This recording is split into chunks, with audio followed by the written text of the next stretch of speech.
జగన్మోహన్ రెడ్డి ఒకప్పుడు అక్రమ కేసులు పెట్టించింది. ఒకప్పుడు దాడులు చేపించింది జగన్మోహన్ రెడ్డి. నేడు తనకు తానే కొట్టుకొని దాడులని చెప్పి చెప్తారు. గతంలో కోడికత్తి కేసు డ్రామా చూసారు గదా!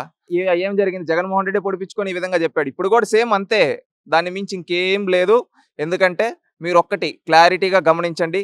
జగన్మోహన్ రెడ్డి పైన ఎవ్వరు అక్రమ కేసులు పెట్టలేదు. వీళ్ళు తప్పు చేసిన దాంట్లో వీళ్ళు తప్పుడు పనులు చేసి బుక్ అయిపోతే చట్టపరంగా శిక్షిస్తే తప్పుడు కేసులు అంటున్నాడు. ఈరోజు పిన్నెల రామకృష్ణారెడ్డి లాంటి వ్యక్తి ఎంతో మంది బడుగు బలహీన వర్గాలు గొంతులు కోసాడు కదా!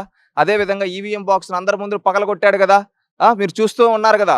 అందరూ మళ్ళీ అదే విధంగా నందిగాం సురేష్ అనే వ్యక్తి ఏ విధంగా ఒకప్పుడు రౌడీయిజం, గుండాయిజం చేసాడు. తురక కిషోర్ అనే వ్యక్తి ఆ రోజు నార్మల్‌గా తెలుగుదేశం పార్టీ నాయకుల్ని నడి రోడ్డు పైన ఏ విధంగా గడ్డపార ఏదో తెచ్చి కారు బద్దలుగొట్టడం ఇవన్నీ చూసారు కదా!